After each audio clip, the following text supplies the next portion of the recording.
Je veux bien voir des scènes dans le noir, mais s'il vous plaît, laissez-moi voir la série et ce qui se passe.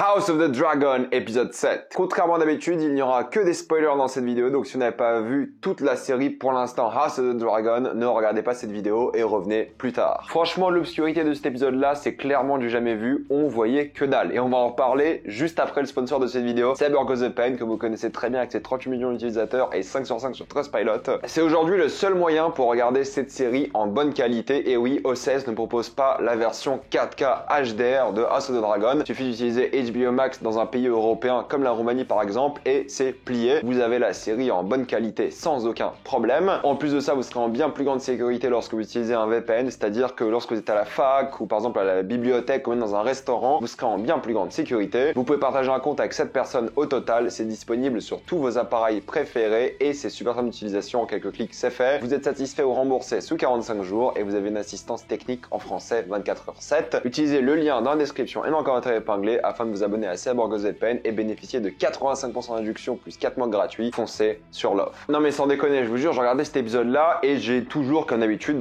tiré mes volets, comme ça je vois bien la télé, en plus c'est une bonne télé, 4K OLED et tout, donc les noirs sont bien plus profonds, c'est évident. Je me suis mis dans des conditions idéales pour regarder la série comme d'habitude et là je vous jure que je ne voyais rien dans certaines scènes quoi. La scène avec Daemon et Rhaenyra, je vous jure, je voyais que dalle, c'est de la folie. J'ai dû prendre sur mon PC, parce que mon PC c'est pas un écran OLED, pour voir un peu ce qui se passait quoi. Même la scène avec le dragon, je voyais que dalle. Alors que sur le PC, ça allait quoi. Donc j'ai dû faire 2 sessions en même temps. Une, la télé OLED pour les scènes de jour et mon écran de PC qui est pas OLED mais qui a quand même l'HDR pour les scènes de nuit parce que sinon on voyait vraiment rien quoi. Comme d'habitude pour faire un retour par rapport à vos commentaires de l'épisode 6, le truc qui nous a le plus marqué, qui a fait un peu, pas polémique mais qui a un peu dérangé, c'est le changement d'acteur parce que beaucoup trouvent que les acteurs n'ont pas de charisme et préfèrent les anciens acteurs, surtout les anciennes actrices. Je suis pas du tout d'accord pour le coup. Là, pour une fois, j'ai l'impression que la série est vraiment adulte. Elle était aussi avant, hein. Mais là, on n'est plus avec des enfants pour le coup, ils le disent souvent, Rhaenyra utilise souvent le terme enfant, c'était une enfant avant, maintenant c'est une adulte, du coup le changement d'acteur pour moi il est cohérent quoi. C'est des personnages qui ont mûri et le changement d'acteur est bienvenu, clairement, et j'aime beaucoup ces nouveaux acteurs, je les trouve vraiment exceptionnels et il y en a qui ont vraiment le droit d'excellentes scènes durant cet épisode. Personnellement j'ai déjà oublié les anciennes actrices, hein. C'est terminé, vraiment là je suis focus que sur les nouvelles. Pour parler de mise en scène et pas que du fait qu'on voyait que dalle durant certaines scènes, c'est encore une fois Miguel Sapochnik qui réalise cet épisode là, c'est le showrunner de la série et l'un des plus grands réalisateurs de Game of Thrones. Et même s'il y a quelques belles scènes, ce que j'ai trouvé le plus intéressant dans cet épisode-là, c'est le jeu des regards des acteurs et la manière dont on le montre. Il y a beaucoup de scènes durant cet épisode-là où les acteurs, beaucoup d'acteurs sont tous enfermés dans une pièce et on les montre se regarder à certains moments par rapport à des réactions qu'ils ont et je trouve ça vraiment bien foutu. T'es jamais perdu dans la géographie de la scène, il y a beaucoup de plans zénithaux pour te montrer un peu où sont placés les personnages et pour montrer un peu la séparation entre les différentes factions. Donc pour moi, il y a un vrai travail qui a été fait sur ça et je l'ai trouvé vraiment très bien. Est-ce qu'on parlerait pas de ces petits cons d'enfants qui font un peu n'importe quoi, parce que c'est un peu le cœur de cet épisode-là, et je pensais pas que le drame par rapport aux enfants allait être aussi bien. Je pensais que le drame allait arriver quand il serait adulte, mais non, il vient de là, c'est ça la source du conflit, du drame entre les familles, c'est les enfants. Alors évidemment, c'est lié à l'héritage plus qu'autre chose, mais les enfants créent énormément de problèmes durant cet épisode. Mais avant de parler de ça, c'est vrai que l'épisode commence avec un enterrement, et c'est une scène assez mélancolique. La musique est absolument géniale d'ailleurs durant tout l'épisode, la bande originale de cette saison est exceptionnelle, et tu vois que les choses se mettent en place, et c'est un bon parallèle par rapport à la scène du début, donc ils sont tous en plein chagrin, enfin peut-être pas tous, mais voilà, il y a un moment de chagrin, et la scène plus tard qui est un moment de rébellion et de début de guerre, tu le ressens. Les choses se mettent vraiment en place. Et je trouve que la fameuse scène de nuit avec le dragon est quand même assez tendue parce que tu sais pas vraiment ce qui peut se passer avec ce gosse, tu sais pas s'il peut vraiment monter sur Vhagar et des choses comme ça, mais il y arrive et c'est un beau moment de liberté. T'es limite content pour ces jeunes garçons qui n'avaient pas de dragon, qui en a enfin un et qu'il a eu par sa volonté et par son courage. C'est une belle scène et t'as presque envie d'être de son côté parce que le gamin est clairement courageux et tu dis qu'il va être vraiment impressionnant par la suite. Et après tu te rends compte que c'est un énorme trou du cul ce gosse parce qu'il fait qu'insulter les autres gosses, parce qu'il se comporte vraiment mal avec tout le monde. C'est un petit connard, voilà. Forcément les gosses commencent à se tabasser pour diverses raisons, mais c'est assez bien amené et c'est logique. Il y en a un qui va en tabasser un autre avec un caillou, et puis l'autre qui sort un couteau qui défigure littéralement Aemond et lui fait perdre son œil. Si vous des fois vous vous tapiez avec vos cousins et vos frères et sœurs, ça n'a rien à voir. Là ça s'arrache des yeux, ça veut vraiment se tabasser à mort alors que c'est des gosses. Bienvenue dans Game of Thrones encore une fois, c'est ça qu'on aime beaucoup. C'est ce côté no limit qui crée montrer vraiment ses problèmes par la suite avec cette scène qui est très tendue, avec les différentes factions du coup, avec un roi Viserys qui essaie de gérer comme il peut les problèmes. Et j'adore encore une fois Viserys parce que de une, il pardonne encore une fois Daemon, c'est peut-être là de la bêtise, mais voilà, il lui dit de revenir à Port-Réal, c'est le moment de rentrer. Il défend sa fille et la légitimité du trône et celle de ses héritiers, et ça c'est important, alors qu'il sait très bien que ses enfants c'est des bâtards, il le sait, mais il défend quand même sa fille. Et tu vois qu'il est vraiment, honnêtement, déçu et déchiré de voir sa famille se déchirer aussi. Et le jeu d'acteur de l'acteur Paddy est exceptionnel durant cette scène, parce que tu vois que ça lui fait du mal, et ça que j'aime beaucoup par rapport à ce personnage-là, c'est qu'il est complexe, comme tous les personnages d'ailleurs, hein, mais tu vois qu'il essaie de faire le bien, et c'est un peu sa thématique à lui, tu vois qu'il est puni parce qu'il essaie de faire le bien. Et il y a tous ces gens qui le manipulent et lui qui font du mal, mais là dans cette scène, il s'impose, et c'est lui le roi, et là tu le ressens. C'est le drame des enfants qui cause le drame familial, et surtout par rapport à cet héritage-là, et la scène est tendue parce que Alicent, alors là, elle se vénère totalement. Elle dit des choses assez horribles devant tout le monde, et elle dit un truc assez logique, tout le monde sait que c'est des bâtards, ça se voit, mais l'admettre, ça serait vraiment causer des problèmes d'héritage, et ils ne peuvent pas l'admettre. Alors que tout le monde le sait, c'est une évidence. Mais Alicent pète un câble parce que du coup, là, elle veut elle aussi le trône, et ça se ressent d'ailleurs, son père Otto vient lui dire qu'elle a enfin rejoint le jeu, et tu vois qu'elle va être un peu dans les coups de Otto maintenant aussi. Otto m'avait manqué, et en même temps pas du tout parce que je déteste, mais voilà, j'ai des raisons de le détester. Mais c'est qu'Alicent, elle est complètement énervée par rapport à ça, tellement qu'elle veut venger son fils, et elle demande un œil des enfants de Rhaenyra. Et quand elle attaque Rhaenyra, elle se sent aussi coupable. C'est ce que j'aime beaucoup, c'est qu'elle va vraiment devenir aussi plus forte, et va commencer à faire des choses bien plus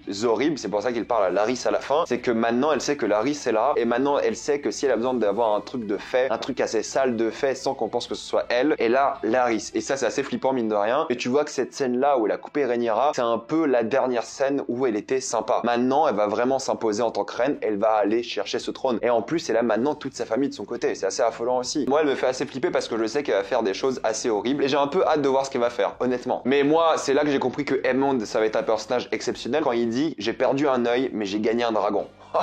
Quel petit con. C'est ça que j'aime beaucoup, c'est que dans les derniers épisodes, je pensais que les enfants étaient un peu là pour être là, et quelques chamaillements de gamins, mais là, clairement, tu vois que ça va être des adultes, et dans l'épisode 8, je pense que c'est des adultes. Je veux dire, l'acteur qui joue Aemond, déjà, il me fait bader, hein, vu sa tête, tu vois qu'il est vicelard. Mais pour parler un peu de Rhaenyra, donc elle se marie enfin avec Daemon, elle a enfin ce qu'elle souhaitait, mais pour ça, il fallait tuer Laenor, et j'aime beaucoup le fait que Laenor ait survécu. Je m'attendais à ce qu'il meure, mais il méritait pas de mourir. Et là, il s'en va avec son gars, Louin, et peut-être il reviendra plus tard, mais je pense que pour moi, là, c'est un adieu assez définitif. J'ai cru lire que dans les livres, il était mort à ce moment-là, ce qui aurait rendu le personnage de Rhaenyra vraiment peu appréciable, parce que pour le coup là Rhaenyra, alors on sait que c'est la guerre avec Alicent, hein, mais pour le coup là Rhaenyra c'est le personnage le plus appréciable je trouve, là où Alicent beaucoup moins. Et s'il aurait tué Laenor, on l'aurait beaucoup moins apprécié. Et je suis content qu'il ait survécu. Mais en tout cas j'aime beaucoup le fait qu'elle ne pense pas qu'Alicent était capable de tuer la personne qu'elle aimait. Ça montre encore qu'il y a une sorte d'amitié entre les deux qui date depuis longtemps, et elle se voit pas capable de faire des choses horribles. Et je pense qu'à la fin de cet épisode là, elle est prête à confronter réellement Alicent. J'adore ce qu'elle dit sur le feu, qui est une sorte de prison, mais aussi une arme, parce que c'est vraiment la thématique qui est présente depuis le début de la saison. Et j'aime beaucoup aussi ce qu'elle dit sur le fait qu'elle ne veut pas régner en terreur, mais il faut aussi qu'elle prouve à tout le monde qu'il faut pas déconner avec elle. J'adore ce personnage, franchement, elle est clairement badass, et l'actrice, pour moi, fait vraiment le taf. C'est comme Alicent, la scène avec elle est brillante. Et même Laenor a une phrase assez touchante par rapport à son homosexualité, parce qu'il dit qu'il n'aurait aimé que Dieu le fasse différemment, et Rhaenyra lui dit non, ne t'inquiète pas, tu es comme tu es, c'est comme ça. Bref, le mariage est vraiment beau, je trouve, à la fin, d'un point de vue esthétique et du rituel, je trouve qu'il est vraiment cool, et ça donne clairement envie de voir la suite. Je pense que les 3 derniers épisodes vont être assez monstrueux, et aussi ce petit moment qui est assez sympa sur Corlys, parce que enfin il assume qu'il s'en fout clairement de ce que veut sa femme, et il pense à la couronne avant tout, pour toutes les excuses du monde, et ils ont enfin cette confrontation. Je vais m'arrêter là, mettez-moi dans les commentaires ce que vous avez pensé de cet épisode. Encore un excellent épisode pour l'instant cette saison, c'est masterclass. Peut-être un épisode plus réservé, mais il y a tellement de tension, il y a tellement d'enjeux qui sont mis en place que les 3 prochains vont être exceptionnels. Mettez-moi votre avis dans les commentaires. Comme d'habitude, pensez à vous abonner à la chaîne pour plus de vidéos, mettez un j'aime, ça aide beaucoup la chaîne. Suivez-moi sur tous mes réseaux, et avant de quitter cette vidéo, pensez à utiliser le lien dans la description et dans le commentaire épinglé afin de vous abonner à CyberGhostVPN et débloquer tout internet et toutes les plateformes de streaming en toute sécurité. Tout ça pour 1,84 € par mois plus 4 mois gratuits. Foncez sur l'offre, et moi je vous dis à la prochaine fois. Salut à tous.